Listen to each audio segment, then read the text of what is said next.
So may I ask Bob Coleman to give us his final years with Glaxo for co-founder. That's right. Okay. Well, it was Pharmagene. Mm-hmm. It was Pharmagene, and it's become Astorand. Okay, you're going to talk about humanising drug safety testing. Yes, I'm going to talk about a completely different area here, and something that's been close to my heart for a long time.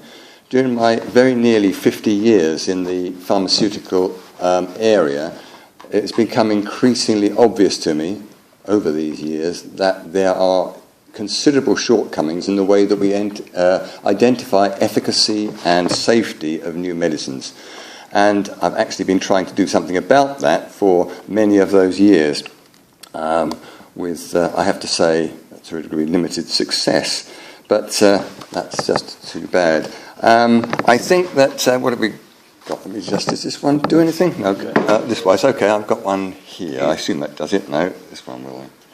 Okay, we got the background. There are failings within the industry. Now, I think now we accept that there are big problems, and the industry accept there are problems, and I think that the regulators accept there are problems, but nothing really much is happening. There are lots of people, such as many of you here, who are expending a lot of effort in developing new technologies, and then you take them out into the marketplace, and how successful are you in exciting the pharmaceutical industry? Well, I think a measure of how exciting you make how excited you make the pharmaceutical industry is illustrated by the number of pharmaceutical companies represented in the audience. I'm glad to see that we have Oliver here, who is I think the sole representative of Big Pharma here today. And this is not an unusual occurrence in meetings of. Sorry, hold on. I thought we had two. It's not an unusual occurrence in meetings such as this. And two of the key stakeholders here, stakeholder groups, are the pharmaceutical industry and the regulators. Anyway, let me advance. I do think, and as many do, that there are problems. We need to do something about it. So what are we going to do? I think the only realistic answer, a logical, rational answer, is to focus more on human biology in the evaluation of our compounds. And I'm sure I'm not going to get many people arguing with that. It's exactly how you do it and how you get it incorporated into the regulatory system. These are two huge issues. And one very real problem is the question of validation, or qualification and validation. They're all parts of the same issue. Does a new test method actually work? And does it work in a sufficiently robust and sensitive fashion?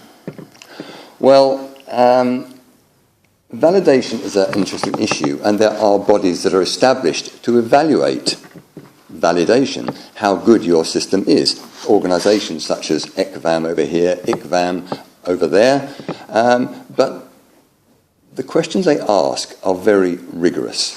The evaluation takes many years, and few technologies actually come out as approved at the other end.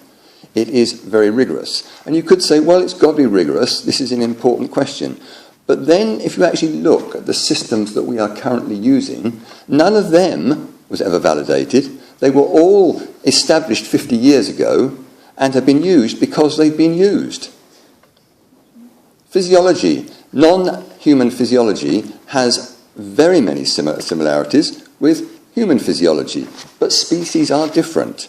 No two animal species, no two non-human species, I should say, are identical and will respond in different ways in certain instances. And our problem is we do not know when those instances are, and that is one of the big issues here.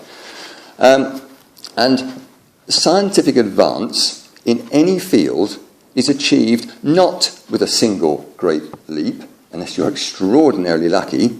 It is done in an iterative fashion. You make small steps forward, and on each small step you build, you consolidate, and then you move on to the next. And ultimately, you get to where, if you're lucky, you get to where you wanted to be. What I want to do today, sorry, there was an issue here, and I think it's just, sorry, wrong way. There you are. Don't let's bother about that.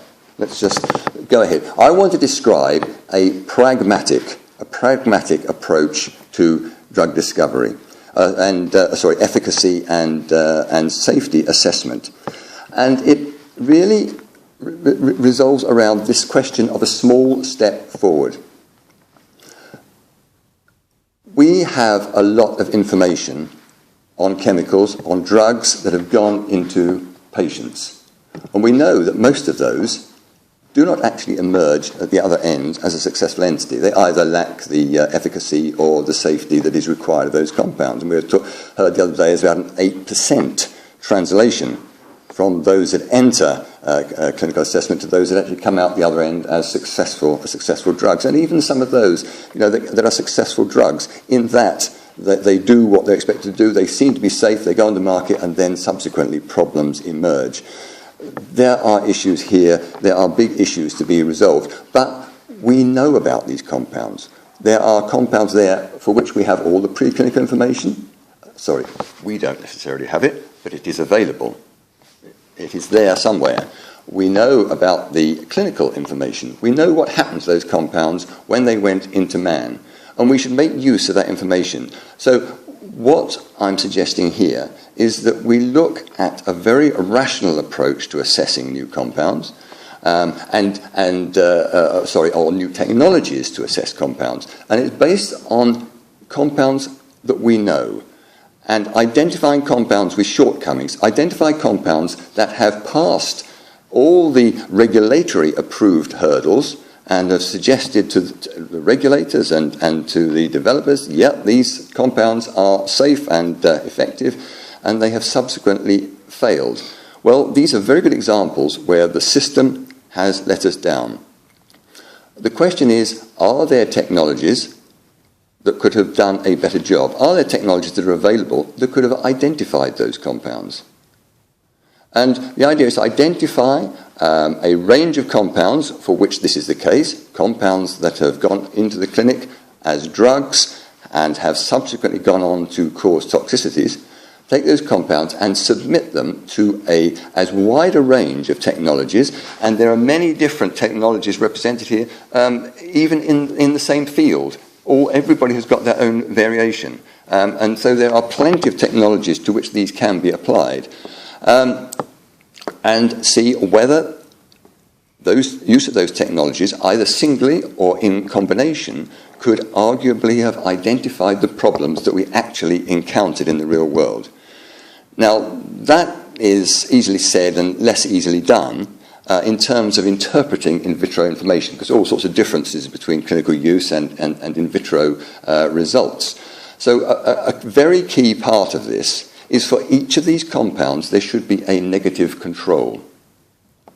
And that negative control should be a compound which is, a drug, a marketed drug, that is structurally and or functionally similar to the problem compound, which can act as an internal control for that compound. And for these pairs of drugs to be put through this human in vitro mill and to see what comes out at the other end, to see whether these tests could actually arguably have identified the problems that actually occurred.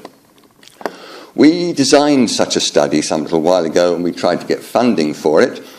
We identified a range of toxic compounds. For these, we looked for the similar, the non-toxic pairs, and we ended up with 7 compound pairs, not very extensive. And we tried to get funding. Initially, we thought we would get government funding, but we went from pillar to post without any success, and we were caused to rethink. At the same time, things are happening in the States where they're taking a much more proactive approach to these issues. The EPA and the FDA are doing big studies, such as ToxCast. Now, we talked to the ToxCast people, EPA, and said we knew that they were entering into phase 3 of their ToxCast evaluation. Would you be prepared to put our pairs of compounds into your study? And they said, why not? So they have incorporated those compounds in a study that is either currently underway or has actually been complete. And I don't know whether the thing is actually finished, but it's certainly at very least well underway. And the data from our compounds will ultimately be made available. Then, of course, the data need to be analysed to see what comes out as an example. Now, this is one of the criticisms we got. We were trying to raise funding was that the study was too small, and there were a number of toxicities represented, and so it was insufficiently focused. And with too few examples, and ultimately too high a cost. We were talking about something in the region of £500,000. So maybe it's not surprising that the funding wasn't forthcoming. However, this study, in essence, is now going forward with ToxCast's assays, a much wider range of assays, not necessarily the ones that we initially identified, but nevertheless a wider range of assays. And we decided to think of something that was and undertake something that a little bit more focused, with more examples, and we focused on liver injury. And about this time, the FDA has put on the web the liver toxicity knowledge base, and this identifies for a huge number of compounds the degree to which they have caused liver injury in man. They also have lots of compounds there which don't cause liver injury at all. The interesting feature of this database is you can perform a similarity search. So you can find a compound which has severe liver injury as a feature of its clinical use. You can then see how many compounds that they have exemplified in this database which are structurally similar and to what degree they're structurally similar, and whether those also cause or do not cause liver injury. That way, we have identified, in this case, 13 pairs, 13, we think, fairly high-quality pairs to put into a subsequent study. These pairs are all represented in ToxCast 3. So again, the study is being done for us. At the end of all this, we hope we get some valuable results. The study is not as controlled as we would have liked it. All sorts of conditions are laid down by the EPA ToxCast crew, not by us. But nevertheless, the studies are underway, and the results we sincerely hope will be valuable. On receipt of those results, it is important for us to analyse the data as soon as possible and see what comes out of it, and whatever comes out of it, to publish the findings. And I think this is absolutely essential. There is such a reluctance in the sector to publish negative findings that everyone then goes out and makes the same mistakes. So in this particular case, we think it's most important that this whole process ends up with a report which outlines exactly the value of this particular approach. Now, what we're going to identify here at best is merely some level of qualification, and that is, yes, this sort of study could provide some information that will be useful moving forward. And I'm not suggesting that that is going to lead to the industry and the regulators to say, yippee, right, we're going to change direction. Of course they won't.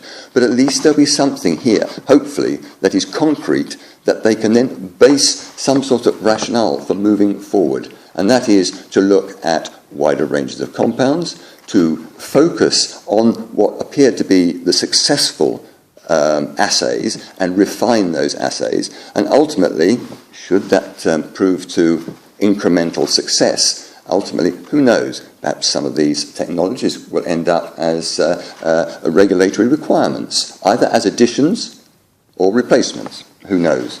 That's too far in the future to say. The next step after that, of course, is to apply it to other toxicities. How it will work elsewhere, well, we don't know how it's going to work, particularly in this liver area at the moment. we are optimistic, but who knows? Moving forward, other areas, I think it's a very exciting prospect, and one that I hope that makes people pay attention. And at the moment, I think the industry and the regulators are far too comfortable in what they are doing with their animal models. Well, it may not be very good, but it's what we've got. Well, that's true, but let's try a bit harder to find something that's better. And I think I will leave this particular talk there, and I'm obviously welcome any comments. Thank you very much.